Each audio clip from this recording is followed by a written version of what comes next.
ओम गणेश हर हर महादेव।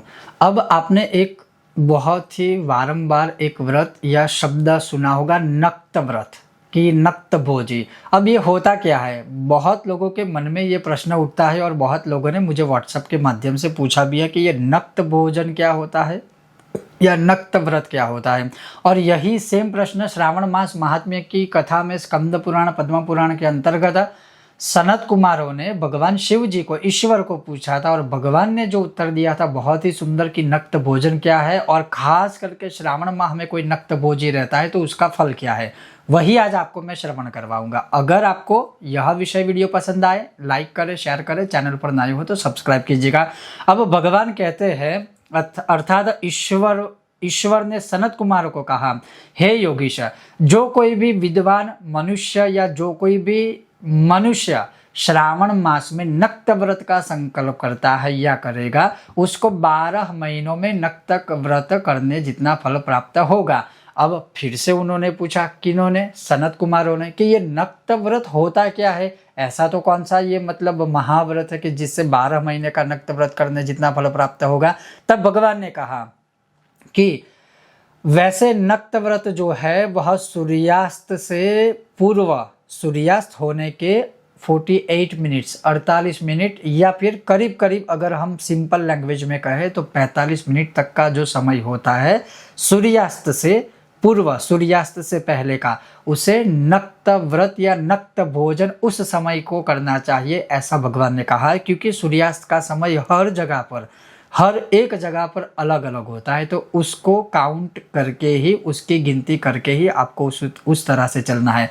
और वो जो नक्त व्रत का या सूर्यास्त से पूर्व 48 मिनट का या 45 मिनट का जो भी समय है, उसी में यह व्रत करने वाले मनुष्य को भोजन कर लेना चाहिए। अब खास करके सायं काल में, खास करके श्रावण मास में पूरे महीने कोई नक्त व्रत करता है ना, उसको 12 महीनों में नक्त व्रत किया हुआ हो ऐसा फल प्राप्त होता है। अब कई लोग फिर संध्या काल या रात्रि काल को भी यह नक्त भोज करते हैं। अब उसके विषय में भगवान क्या कहते हैं कि जब सूर्यास्त हो जाए और संध्या काल शुरू हो गया तो वह नक्त भोजी या नक्त व्रत का समय नहीं कहलाता है, वह आसुरी काल कहता है, आसुरी भोजन कहा जाएगा। क्योंकि सूर्यास्त से पहले ही हमारे शास्त्रों में भोजन करने का विधान कहा है, सूर्यास्त के बाद कभी भी रात्रि काल को कभी भोजन नहीं करना चाहिए। और ये सारी चीज़ें तो विज्ञान भी कह रहा है, हमारे शास्त्र तो कई वर्षों से कह रहा है, यही चीज़ भगवान ने भी कही है। तो नक्त व्रत समय सूर्यास्त से 48 मिनट पूर्व, नक्त भोजन उसी समय में करना है। और नक्त भोजन में क्या क्या आएगा, तो यहाँ पर भगवान ने स्वयं ही अलग अलग चीज़ें बताई है। हालांकि मैं आपको ये कह दूं कि पर्टिकुलर शब्द का प्रयोग नहीं किया है, लेकिन नक्त भोजी में हविष्यान्न आता है या फिर नक्त भोजी के अंदर भगवान ने कहा है कि जो अन्न नहीं है, जो अन्न नहीं है तो आप कंदमूल जो होता है उसका आप आहार कर सकते हो। जैसे आलू हो गए, जैसे गाजर हो गए, या फिर जैसे साबूदाना हो गया, मुरैया आदि है। कहने का तात्पर्य है जो फलाहार के रूप में सब लोग खाते हैं ना, वही चीज़ नक्त भोजन या नक्त भोजी कहा गया है। तो वो सारी चीज़ें खा सकते हो सीमित मात्रा में।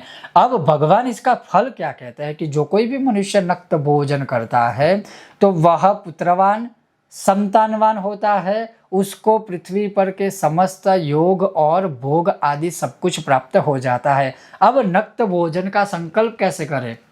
जिस दिन आप नक्त भोजी रहना चाहते हो प्रातःकाल उसी दिन भगवान के सामने हाथों में जल लेकर संकल्प लेना है। अगर आप पूरा महीना, सावन के पूरे माह तक आप नक्त भोजी रहना चाहते हो तो उसी पहले ही दिन आपको संकल्प लेना चाहिए। आप जिस दिन से बाकी बचे हुए सावन के दिन है उसमें नक्त भोजी रहना चाहते हो तो प्रातःकाल अपना नित्य पूजा पाठ आदि करके हाथों में जल लेकर नक्त भोजन का संकल्प ले सकते हो कि मेरी ये कामना पूर्ति हो, हे भगवान शिव, इसलिए मैं नक्त भोजी रहूँगा बाकी के दिनों में या पूरे महीनों में।